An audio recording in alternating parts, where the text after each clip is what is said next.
welcome everybody to the second in our 7-part series, The Great American Freethought Songbook, with Dan and Darcy.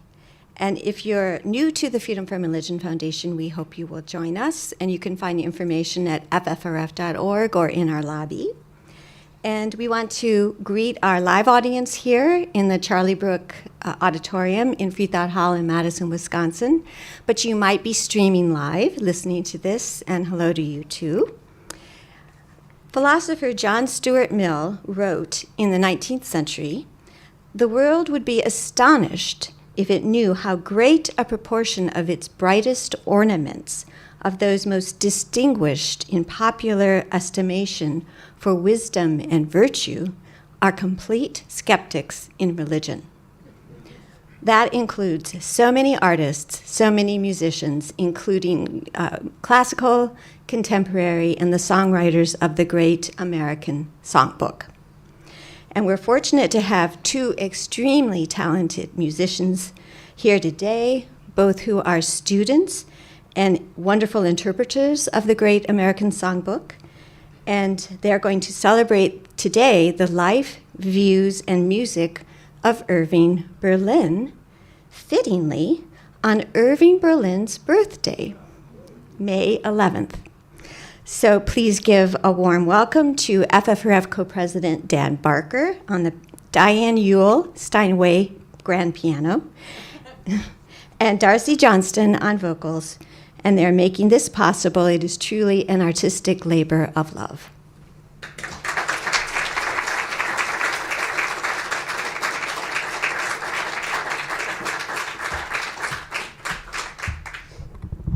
Hello.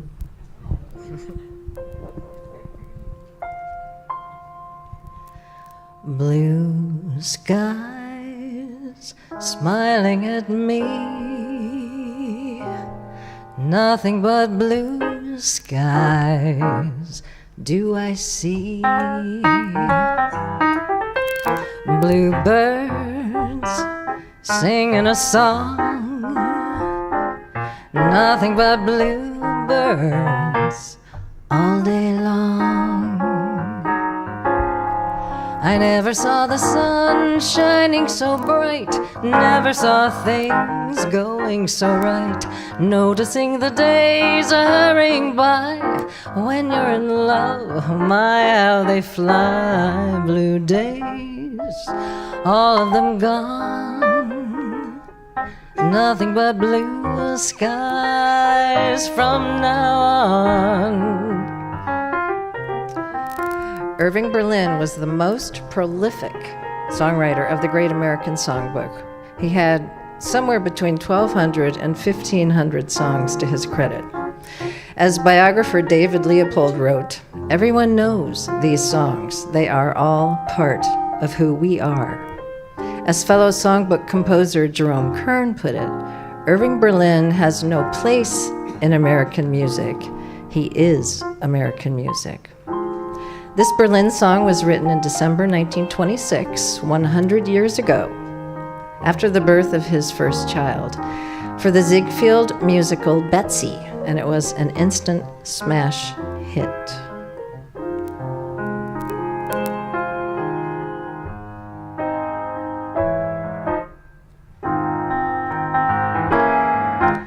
I never saw the sun shining so bright, never saw things going so right, noticing the days are hurrying by.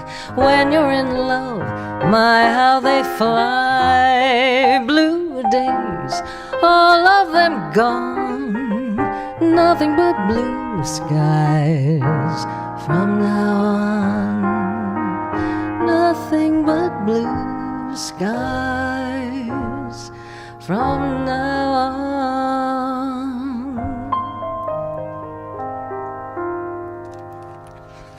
And Blue Skies was immediately picked up for the very first talkie, the first full-length movie that had synchronized sound.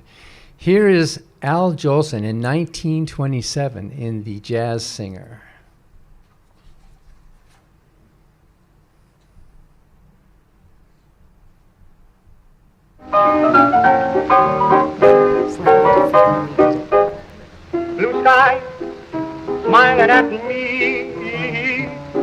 nothing but blue skies do I see. Oh, bluebirds singing a song. Nothing but little bluebirds all day long. I never saw the sun shining so bright. Never saw things going so right. Noticing the days hurrying by. When you're in love, oh, don't they fly? Blue days, all of them gone. Nothing but blue skies from now on. You like that, Mama? I'm glad of it. Al Jolson was certainly a controversial figure, but Irving Berlin's song is truly transcendent. Notice that although Blue Skies is a happy song, the lyrics are really happy, it's in a minor key. It wouldn't work if it was, but in a minor key, and that might be from his cultural heritage. Unlike Jerome Kern, who we talked about in our last show, Jerome Kern was the son of Jewish immigrants. Irving Berlin was himself an immigrant. He was born in Russia in 1888 to Jewish parents who fled to America, escaping persecution. And he brought their 4-year-old son with them, named Israel Baleen, that was the original name, in 1892. Jews from Eastern Europe often sang happy songs in a minor key, like it's a happy song, but it's in a minor key. Although Irving Berlin came from a Jewish heritage, his family was not religious at all. The man who wrote God Bless America and White Christmas didn't believe in God, and he actually told his daughter that he hated Christmas. But we'll tell you about that in a few minutes. Irving Berlin's father died when he was 13 years old, so he had to go out to make money, and he went out and he sold newspapers, and he would sing for tips, and he was a singing waiter for a while. And there's a story when he was a boy, he somehow fell into the East River, and some of the workers jumped in to save him. They brought him back up. He still had the coins clutched in his hand.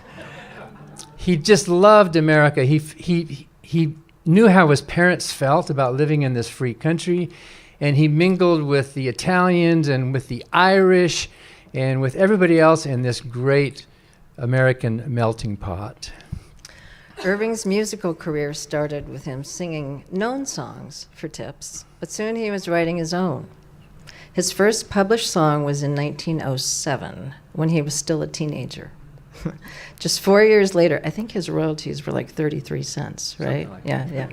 Just 4 years later, when he was in his early 20s, he wrote his first big hit, which won him international fame. Come on in here, Alexander's Ragtime Band. Come on in here, it's the best band in the land. Notice that Alexander's Ragtime Band is not a ragtime, but it's about ragtime. And then in 1915, he wrote this familiar little ditty for, I love a for piano. the musical view. I love a piano. I love to hear somebody play upon a piano, a grand piano. It simply carries me away. If I can hit that note. I Love a Piano was a major spectacle in that show, in the review that it was in. It was performed with at least 6 pianos and pianists across the stage, and sometimes as many as 8. But the first song that we can call an actual standard from the American Songbook was this one that he wrote in 1919, which became the theme song for the Ziegfeld Follies. A pretty girl is like a melody that haunts you night and day, just like the strain of a haunting refrain. She'll start upon a marathon and run around your brain. Then came the Roaring Twenties, the Jazz Age, as F. Scott Fitzgerald called it, a time of prosperity and experimentation. It was the decade between World War I and the Great Depression, when women gained new freedoms, including the right to vote, and everyone enjoyed life more openly, if not extravagantly. Well, not everyone. People in the church thought this was devilish. In fact, the church outlawed some of those dances. The church outlawed the tango and the turkey trot. And the church even said that this newfangled jazz music was sinful. Anybody who played or sang jazz would be sent straight to hell. Well, Irving Berlin would have none of that. In 1922, he built his own theater. He wanted to control his own theater. He built a theater called the Music Box. And in 1922, he wrote a song that debuted at the Music Box Theater called "Pack Up Your Sins and Go to the Devil in Hades." And in the song, there was this woman dressed in a red devil costume, and she came out on stage and she was dispatching these jazz musicians down to hell.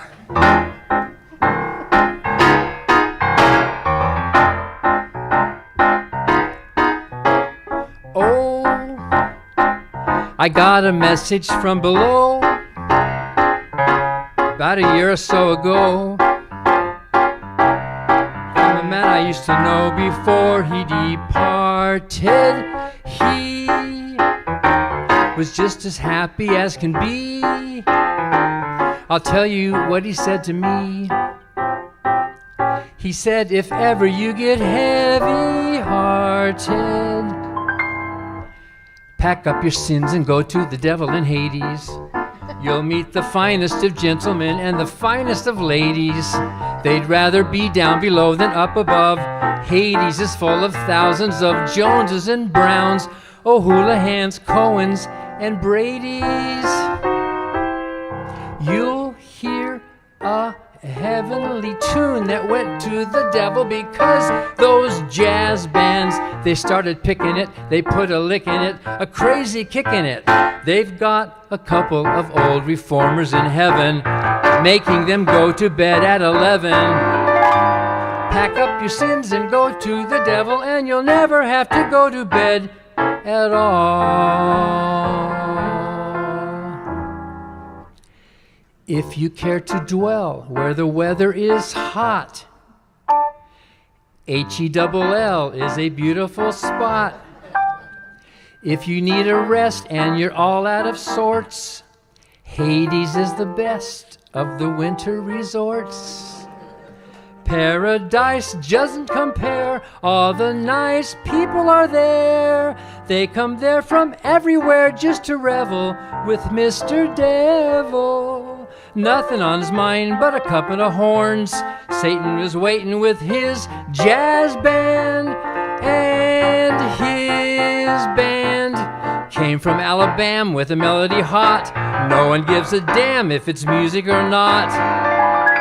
Satan's melody makes you want to dance forever, and you'll never have to go to bed at all.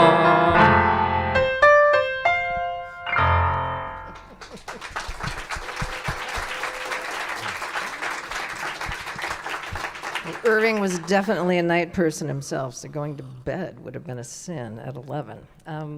Anyway, at this point, Berlin was really broadening his musical palette, writing songs with more emotional range, trying to appeal to the experiences and feelings of regular folks.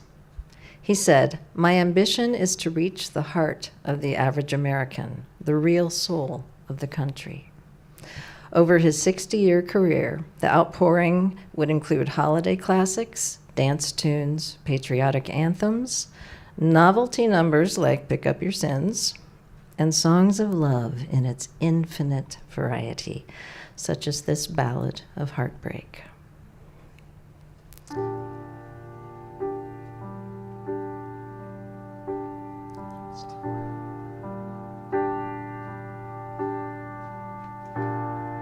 Say it isn't so. Say it isn't so. Everyone is saying you don't love me. Say it isn't so. Everywhere I go, everyone I know whispers that you're growing tired of me, say it isn't so. People say that you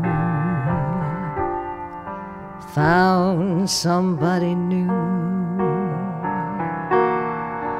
and it won't be long before you leave me, say it isn't true. Say that everything is still okay. That's all I want to know. And what they're saying, say it isn't so.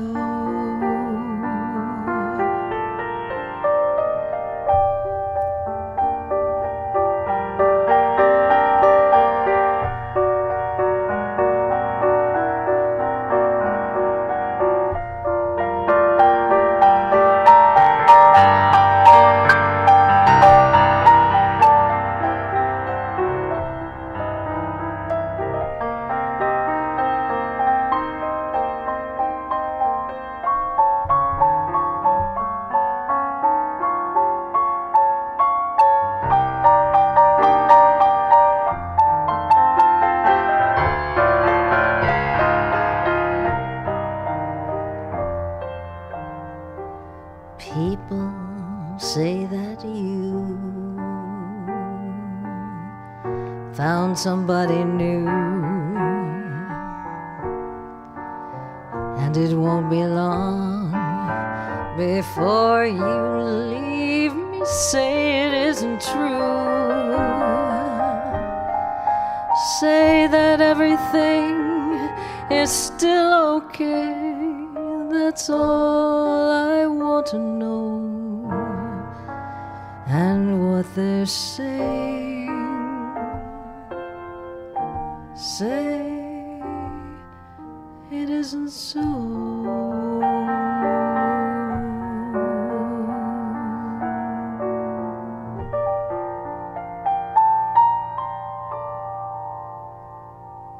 Apparently that song saved the singer Rudy Valley's marriage. They were planning on getting a divorce, but after Rudy introduced it on his radio program, he and his wife both dissolved in tears, and they decided to stay together. Irving Berlin, For a few years, anyway. Irving Berlin really cared about real people. He said, "My public is real people." And one of the ways he captured real American life was with songs about our national holidays. In fact, for the movie Holiday Inn in 1942, he even wrote a song for just about every American holiday, including New Year's Eve and Valentine's Day and George Washington's birthday, the 4th of July, and Thanksgiving, as well as Christmas. Happy holidays, happy holidays. While the merry bells keep ringing, may your every wish come true. He also wrote a whole movie about Easter. In your Easter bonnet, with all the frills upon it, you'll be the grandest lady in the Easter parade. As Dan mentioned earlier, Irving Berlin did not believe in God or any part of Christian religion. So, for this show tonight, instead of Easter Parade, we offer an alternative egg-based Berlin tune. Is that a good tune?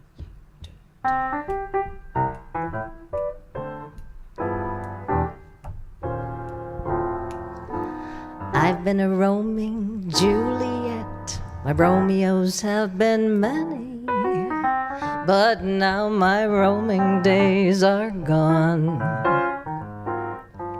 Too many irons in the fire is worse than not having any. I've had my share, and from now on I'm putting all my eggs in one basket. I'm betting everything I've got on you.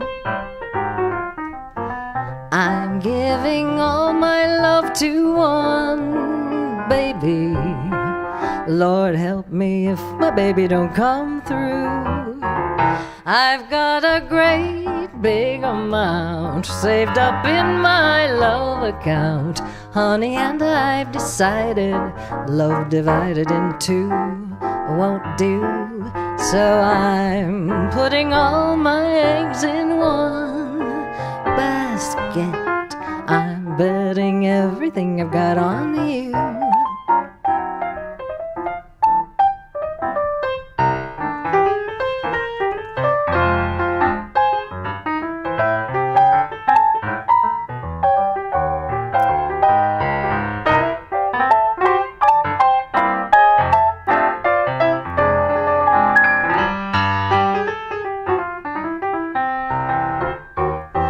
I've got a great big amount saved up in my love account, honey, and I've decided love divided in two won't do.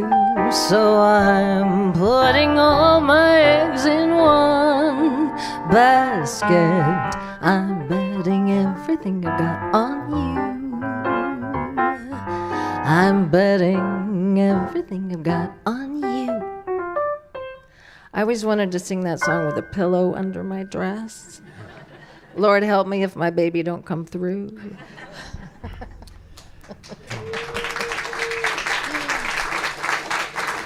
Thank you.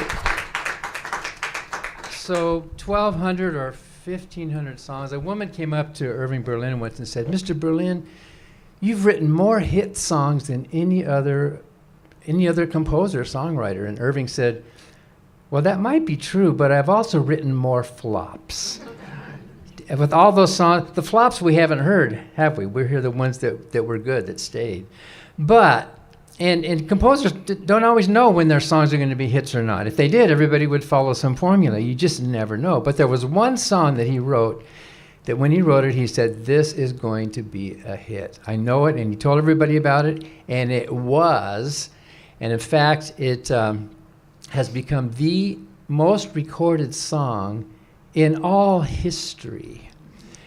Of all of Berlin's holiday songs, White Christmas is the most popular. But as we said a moment ago, Berlin didn't like Christmas. What he liked was money. And his family was non-religious, but he allowed himself to have a photo taken of him and his family decorating a Christmas tree for publicity. So you'll see a picture of Irving Berlin decorating a tree, and he hated doing that. And part of the reason that they didn't like Christmas was because they lost a baby boy on Christmas Day. So Christmas was not a big deal for them. As you're about to hear, White Christmas is entirely secular, the lyrics are. It's not about the birth of a savior, it's about the season. So we think Irving wouldn't mind if we make a few minor adjustments to his nostalgic lyrics. I'm dreaming of a white solstice, just like the ones I used to know, where the treetops glisten and the children listen to hear sleigh bells in the snow. I'm dreaming of a white solstice. With every solstice card I write, may your days be merry and bright, and may all your solstices be white.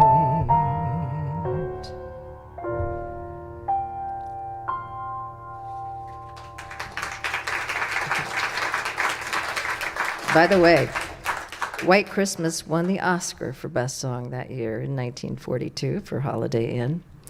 It's the only time in history when the person who opened the envelope read their own name. The Academy changed the rules after that. No more nominees and presenters. No presenters get to be on the list of nominees.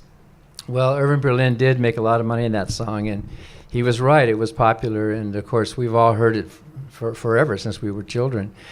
And he surprised his wife by buying her a nice cottage up north of New York City. And he drove her out there. He said, "I've got a surprise for you." And he drove her up there, and there was a beautiful cottage with a little brook and a bridge going over it and some property that was gorgeous. And she looked at it, she said, "This is amazing. This must have been really expensive." And Irving said, "I got it for a song."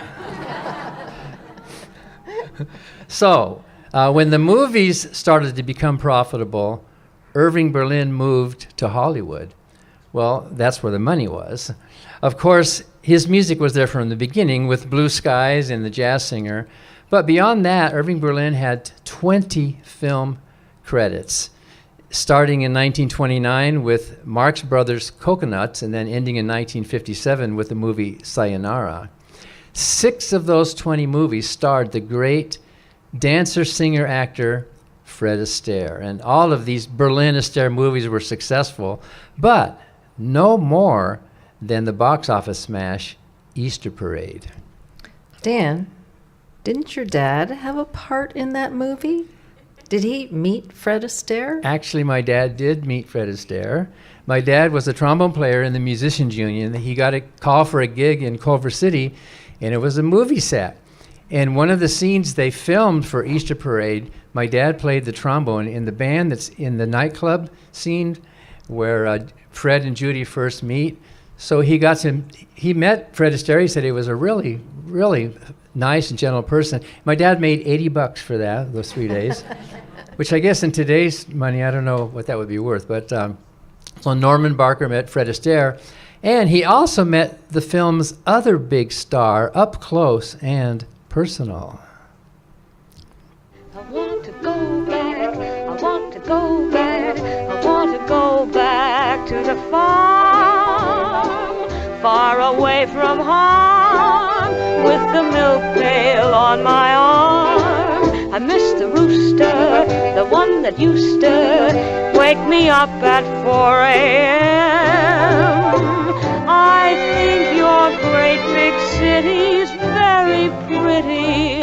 Nevertheless, I want to be there, I want to see there a certain someone full of charm. That's why I wish again that I was in Michigan, down on the farm. I want to go back, I want to go back, I want to go back to that old farm. Okay, looks up at her. Far away from home, with the milk pail on my arm. I miss the rooster that used to wake me up at 4 a.m. I think your great big city's very pretty. Nevertheless, I want to be there, I want to see there a certain someone full of charm. That's why I wish again that I was in Michigan, down on the farm. Let me say something, Darcy. We used to watch that every year because you could only see it on TV back there in the 50s. And every year my mom would say, "I saw the way you looked at her. I saw that."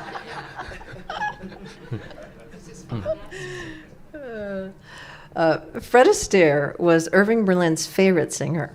Berlin would say Fred didn't have a great voice, but I can't read. But his precision and timing were a songwriter's dream.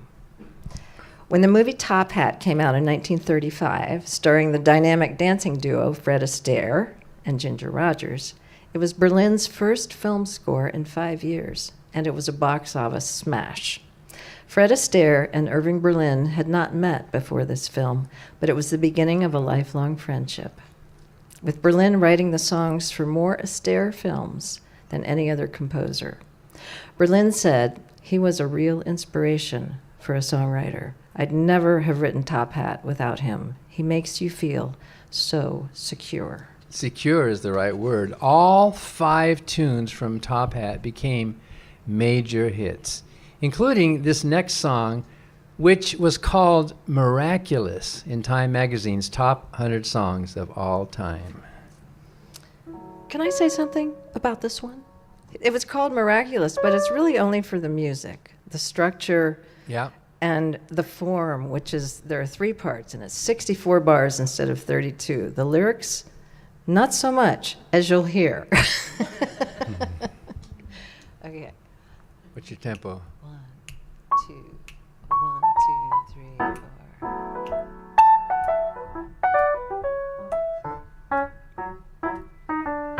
Heaven, I'm in heaven, and my heart beats so that I can hardly speak, and I seem to find the happiness I seek when we're out together dancing cheek to cheek. Heaven, I'm in heaven, and the cares that hung around me through the week seem to vanish like a gambler's lucky streak when we're out together dancing cheek to cheek. Oh, I love to climb a mountain and reach the highest peak, but it doesn't thrill me half as much as dancing cheek to cheek. Oh, I love to go out fishing in a river or a creek, but I don't enjoy it half as much as dancing cheek to cheek. Dance with me, I want my arms around you. The charms around you will carry me through to heaven. I'm in heaven,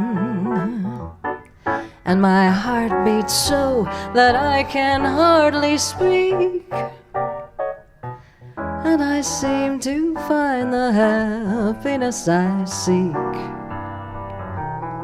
when we're out together dancing cheek to cheek.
Dance with me, I want my arms around you.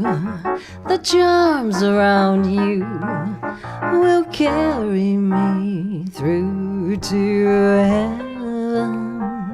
I'm in heaven, and my heart beats so that I can hardly speak, I seem to find the happiness I seek when we're out together dancing, out together dancing, out together dancing cheek to cheek.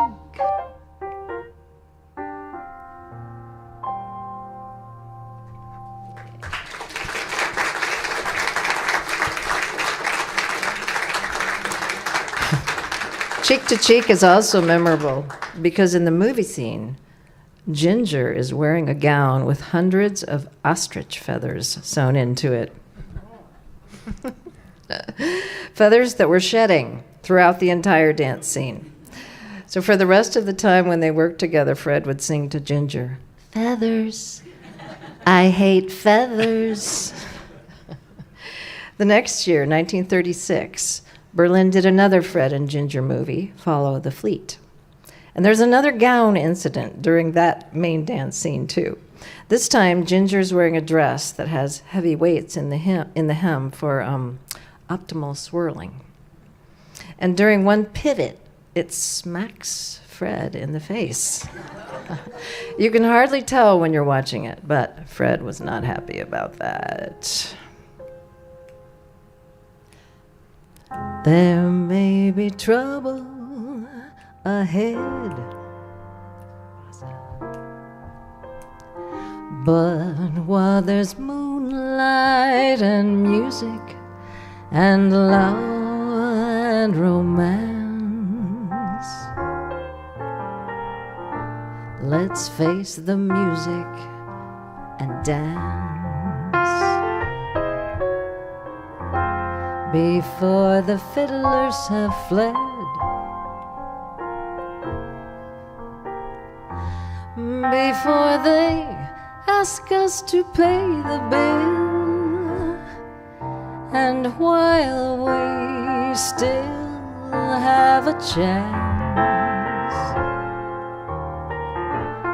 let's face the music and dance. Soon we'll be without the moon, humming a different tune, and then there may be teardrops to shed, but while there's moonlight and music and love and romance, let's face the music and dance.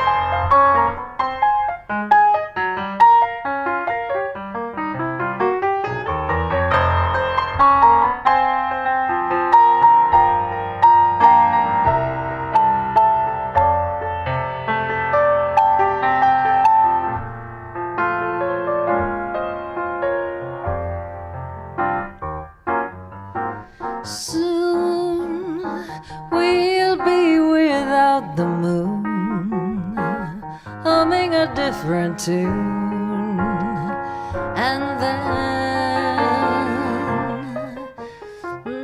there may be teardrops to shed, but while there's moonlight and music and love and romance, let's face the music and dance.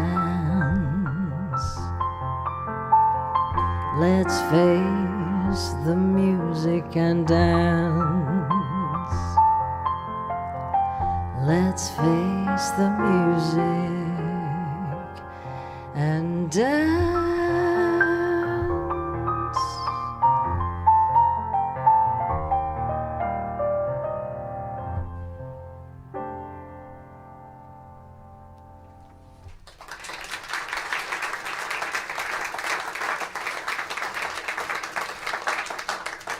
So most of the composers, most of the songwriters of the Great American Songbook were either composers or lyricists, and there's a lot of great teams that were together, Rodgers and Hammerstein, Rodgers and Hart, and just a bunch of others. But Berlin was unique in that he wrote both words and music. Cole Porter also was one who did both. Maybe because by writing both, he didn't have to share the royalties. But he was good at both. He was also a master at rhythm. And all the way back to Alexander's Ragtime Band. Another reason Berlin loved Fred Astaire is because Fred Astaire loved rhythm. He could sing a song with the same rhythmic precision that he danced with. Fred could nail the syncopated Berlin beats in such tunes as Puttin' on the Ritz, No Strings, and then this hit from Easter Parade.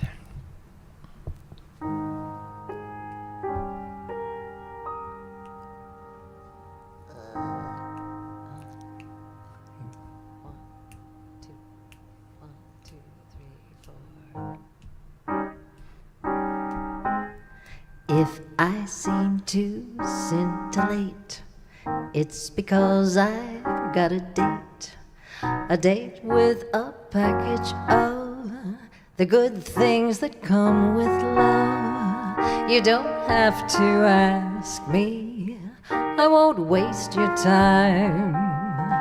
But if you should ask me why I feel sublime, I'm stepping out with my baby. Can't go wrong, 'cause I'm in right. It's for sure, not for maybe, that I'm all dressed up tonight. Stepping out with my honey can't be bad, feels so good.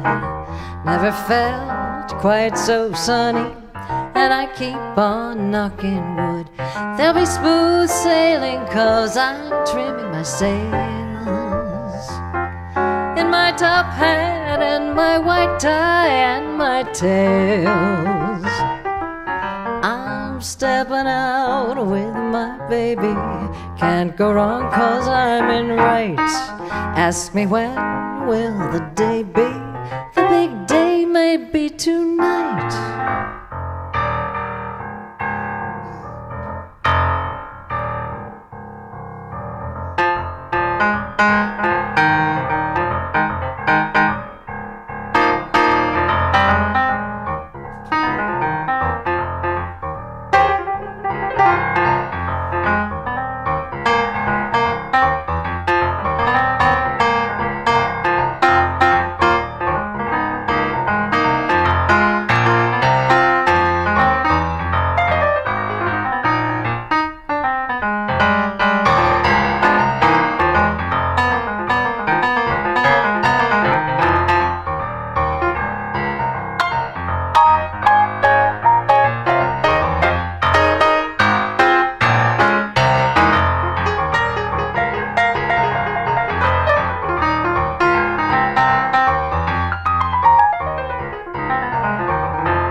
There'll be smooth sailing, 'cause I'm trimming my sails in my top hat and my white tie and my tails. I'm stepping out with my baby. Can't go wrong, 'cause I'm in right. Ask me when will the day be? The big day may be tonight. The big day may be tonight. The big day may be tonight.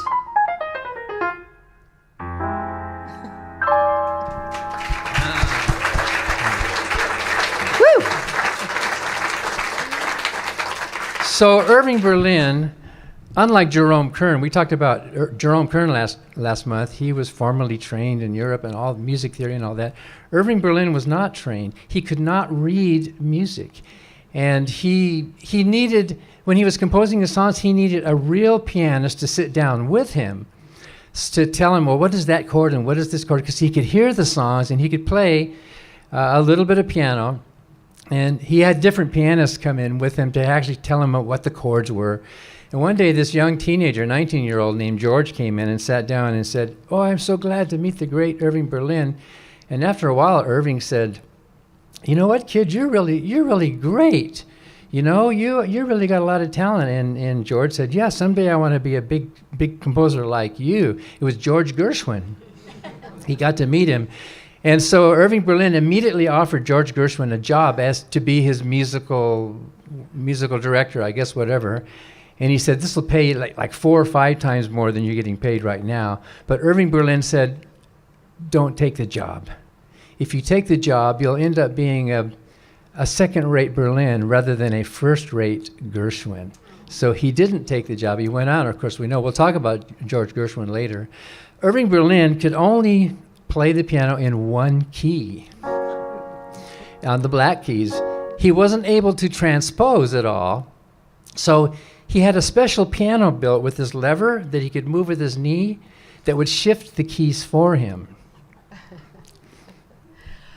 Here is a rare appearance of Irving Berlin on TV, showing that special piano in a Dinah Shore show in 1951. Tell me, Irving.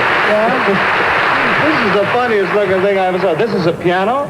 Tony, that isn't a piano, that's the piano. Oh, the piano. This is the first piano I ever owned. It's what we call a transposing keyboard. Want to see how it works? Yes. Well, you see, I only play an F sharp in the black key, you see? Oh, the black keys. That's right. Now, with this... Oh, that's wonderful. Could I see that again, please? The keyboard is movable. It's very simple. Here it is. Oh, that's smart. Simple. Irving, did you write your first song on this? No, but I'll tell you what I did write on this. I wrote my first hit on it. Would you like to hear it? Oh, I'd love to. Love it. Play it kidding. for me. Really? No, I would love to. Very corny. And We don't care. It's early in the program. Call me up some rainy afternoon. I'll arrange for a quiet little spoon. Think of all the joy and bliss. We can hug and we can talk about the weather. I'll arrange for a quiet little talk. And I'll sing that my mother takes so. Mum's the word when we meet. Be a mason, don't repeat. Angel eyes, are you wise?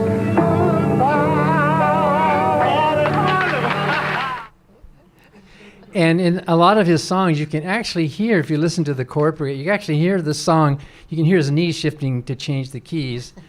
For example, I'll be loving you always, with a love that's true always. When the things you planned need a helping hand, I will understand. Always, always. Days may not be fair, always. That's when I'll be there, always. Not for just an hour, not for just a day, not for just a year, but always. Berlin wrote that song in 1925 for his sweetheart, Ellen McKay. Ellen's father was a wealthy businessman / socialite, an Irish Catholic who strongly disapproved of his daughter's romance with a Tin Pan Alley Jewish showman who was 15 years older than she was. But marry they did. They eloped, and their wedding was a quick, private civil ceremony at Manhattan's Municipal Building. Not a synagogue, not a church. Ellen's father was so angry he disinherited her. So Berlin gave Ellen the rights to Always, so she would always be financially secure. Well, Irving was so nervous when they eloped that he forgot his wallet. He had to borrow $2 from one of the witnesses. So a few years later, her father sold his profitable business. He owned these telegraph companies. He was super rich. And guess what he did in the late 20s with all that money? He bought stock. Then in the 1929 stock market crash, he lost almost the entirety of his wealth, more than $36 million. What would that be today, like 700 million or something? And he was destitute. He had to move into this little cottage place. But Irving Berlin and a lot of the musicians, they beat the Depression because even though times were bad, show business was good. People went to the movies, people went to shows, and so Irving Berlin gave his father-in-law money to keep him afloat. Isn't that something? A mensch. Our next number is a standalone song. It's not written for a musical or a movie, but introduced on the radio in 1932. It's a love ballad we can well imagine being written for Ellen, to whom Irving was very happily married for more than 60 years. And Dan is going to play it in the key that Berlin used when writing it, that is, on the black keys. So watch Dan tickle not the ivories, but the ebonies.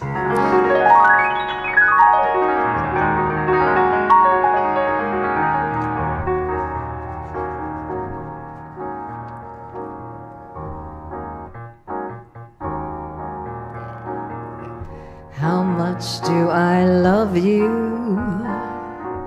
I'll tell you no lie. How deep is the ocean? How high is the sky? How many times a day do I think of you? How many roses are sprinkled with dew? How far would I travel to be where you are?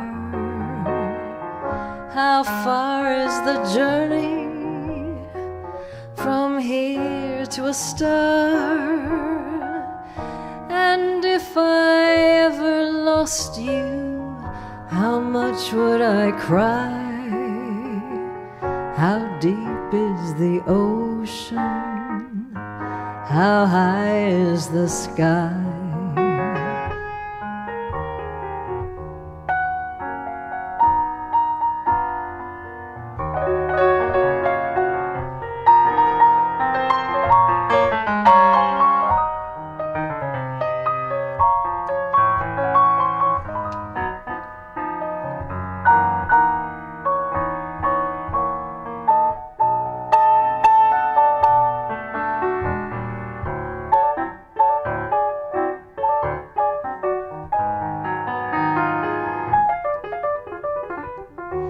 How far would I travel to be where you are? How high is the journey from here to a star? And if I ever lost you, how much would I cry? How deep is the ocean?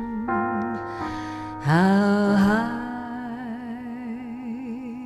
is the sky?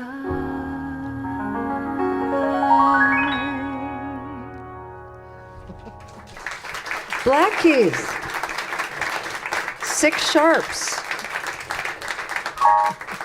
Either that 6 sharps or 6 flats. Either 6 way you sharps. go, you I can do actually it. wrote it in 6 flats, but yeah. But Berlin called it F sharp. I call it G flat. But Johnny would want to play it in G flat. not Johnny, F Johnny sharp, here, our bassist. Where's our Yeah. bassist here? Johnny. right?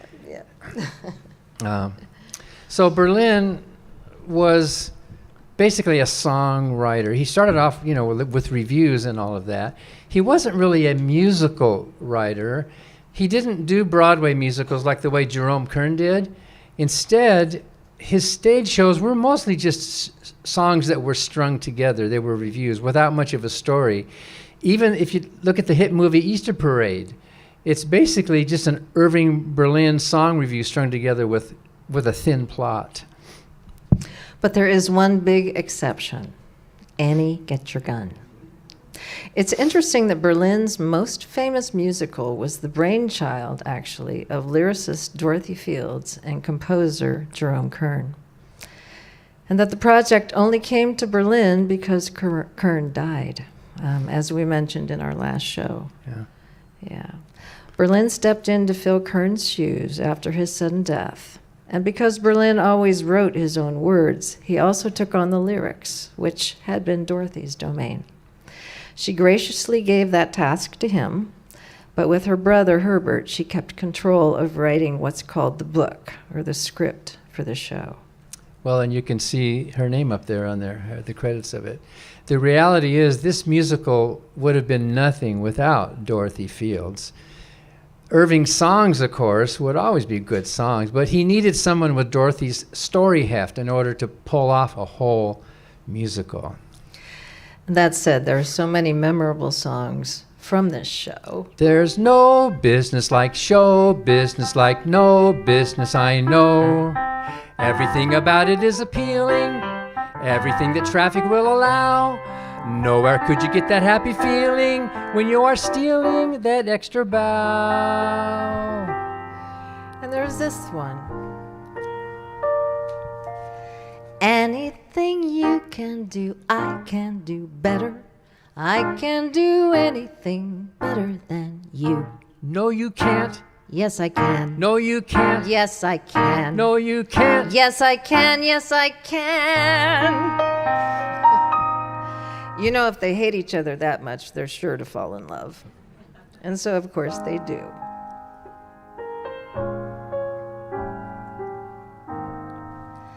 Rumors fly, and you don't know where they start, especially when it concerns a person's heart. I've heard tales that could set my heart aglow. Wish I knew if the things they say are so. They say that falling in love is wonderful.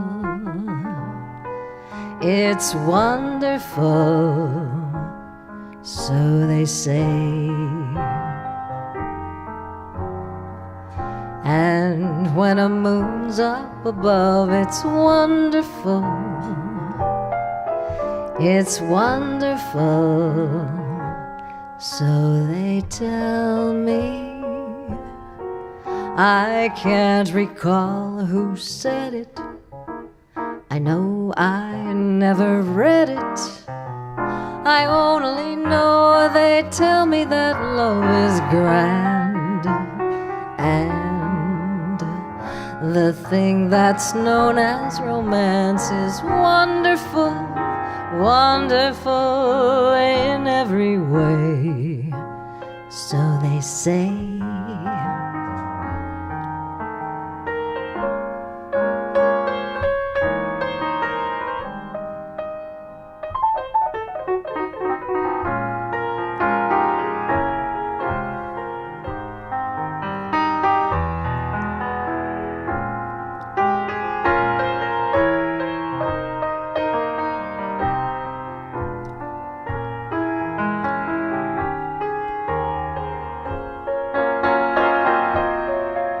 I can't recall who said it. I know I never read it. I only know they tell me that love is grand, and the thing that's known as romance is wonderful, wonderful in every way, so they say.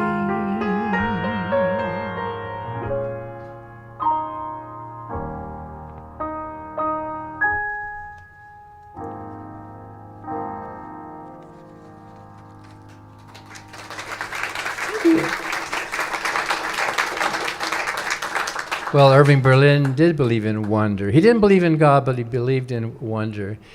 He practiced not religious morality, but human morality.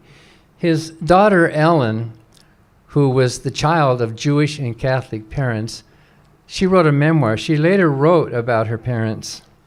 She said, both of our parents would pass down to their children the moral and ethical values common to all great religions, raise us not to be good Jews or good Catholics or good whatever else, but to be good human beings.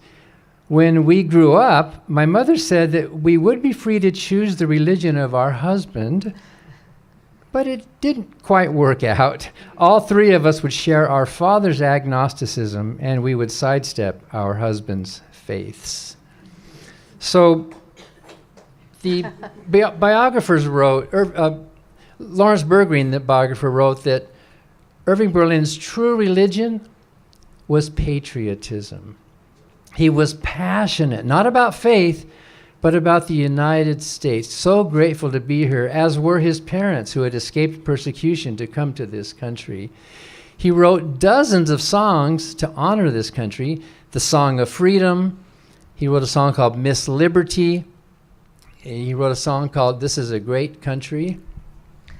Berlin was so patriotic, he even wanted to pay taxes. He wrote a song called I Paid My Income Tax Today, and he assigned the royalties to the U.S. Treasury Department. In fact, he gave his royalties to a lot of the U.S. government agencies. So as we said before, Irving Berlin was a night person. He spent his afternoons and evenings writing music and going out late. He rarely got up before noon. So when he was drafted into the Army in 1917, it was a real shock. The Army tasked Irving Berlin with writing music for troop morale. So he served our country by writing the musical Yip Yip Yap Hank in 1918. And one of the songs in the musical is called Oh, How I Hate to Get Up in the Morning. And here's Irving Berlin himself singing that iconic song from the 1943 movie, This Is the Army. I've been a soldier quite a while, and I would like to state the life is simply wonderful. The army food is great. I sleep with 97 others in a wooden hut. I love them all. They all love me. It's very lovely, but oh, how I hate to get up in the morning. Oh, how I'd love to remain in bed. For the hardest blow of all is to hear the bugler call. You've gotta get up, you gotta get up, you gotta get up this morning. Someday I'm going to murder the bugler. Someday they're going to find him dead. I'll amputate his reveille and step upon it heavily and spend the rest of my life in bed.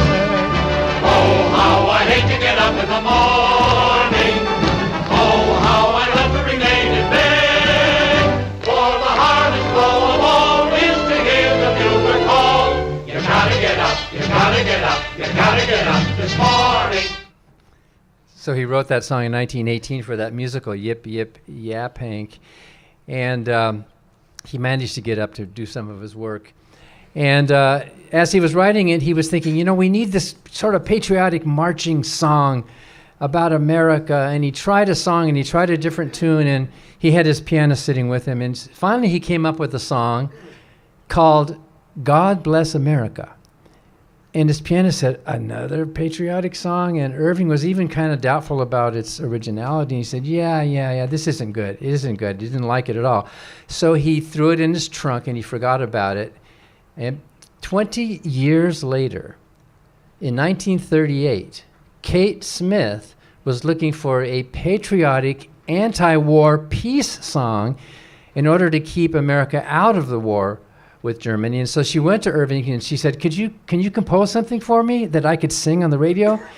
And he tried a number of tunes. He tried this and he tried that. And he said, they just end up sounding like making a speech to music, it just right. But then he remembered that old song from 20 years earlier that he didn't like.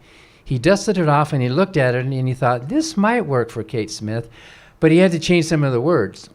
The original words had stand beside her and guide her to the right with a light from above. Of course, 20 years later, that phrase to the right meant something totally different. So he changed it, stand beside her and guide her through the night with a light from above. One of Irving's biographers wrote that God Bless America evoked the same emotional response in him that conventional religious beliefs summoned in others. It was his rock. Daughter Mary Ellen said that song was very personal for her father, that it expressed his deep gratitude to the United States for allowing him, an immigrant raised in poverty, to come to this country and create a life that was so successful by every measure. So, of course, he didn't believe in God, but he knew that most of those soldiers would. He was writing it not for himself, but he was writing it for that musical. Mary Ellen was Irving and Ellen's first child. She was born in 1926. By the way, she was born the very same day that FFRF's principal founder, Ann Nicol Gaylor, was born, November 25th, 1926. That next year, when little Mary Ellen was just a little baby, less than a year old, Irving wrote a lullaby. He sometimes called his Irish wife, Ellen, an Irish rose. And we can tell from the lyrics of this next song that he must have been thinking about, as she was singing to their newborn, Irving must have been thinking about how years ago in Russia, his own mother, a Russian rose, would have sung to him when he was a little brown-eyed baby in Russia, yearning for a good life. The lullaby that Irving wrote ends with an implied hope for America, a land that's free for you and me, which his parents eventually escaped to as immigrants. They made the dream come true. The song Russian Lullaby starts with these words: where the dreamy Volga flows, there's a lonely Russian rose, gazing tenderly down upon her knee, where a baby's brown eyes glisten. Listen.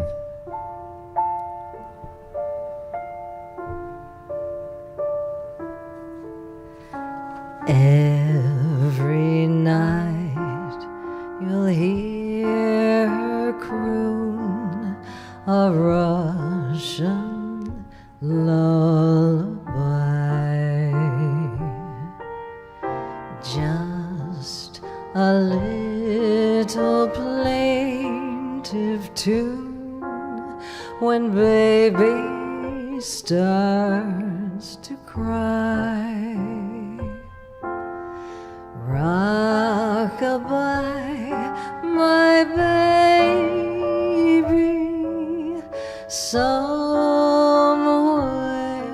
there may be a land that's free for you and me, and a Russian lullaby.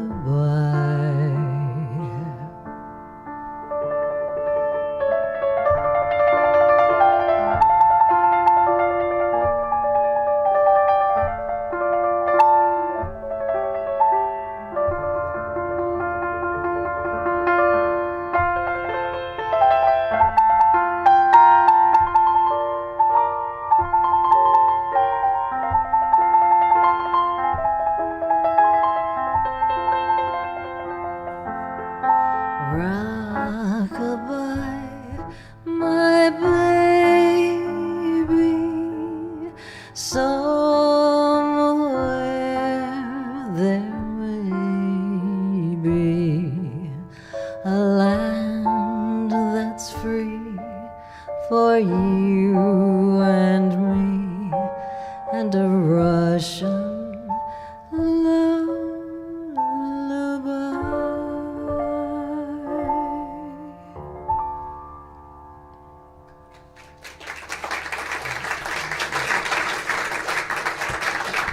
Dana was doing the balalaika on the piano. Not bad, huh?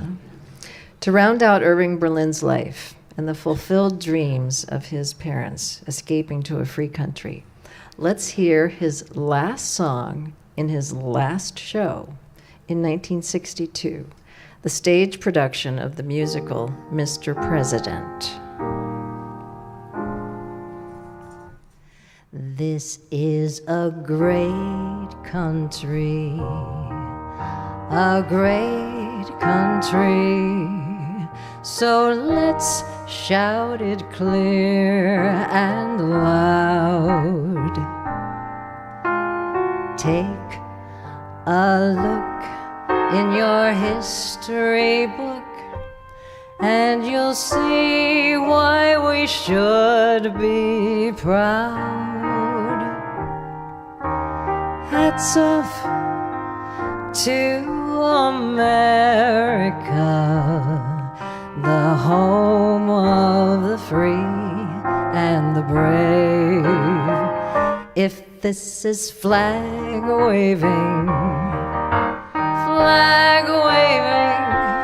do you know of a better flag to wave?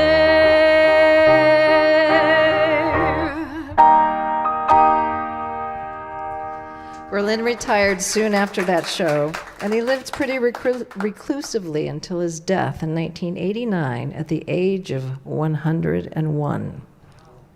The year before, a celebration concert on his 100th birthday took place at Carnegie Hall. Frank Sinatra, Rosemary Clooney, Tony Bennett, Ray Charles, even troops of Boy Scouts and Girl Scouts were just a few of the artists who performed that night, many of them suggested by Berlin himself. Berlin agreed to the event when it was posed to him, and he helped plan it. But he wasn't there, choosing instead to watch it with Ellen on TV when it aired later in the month.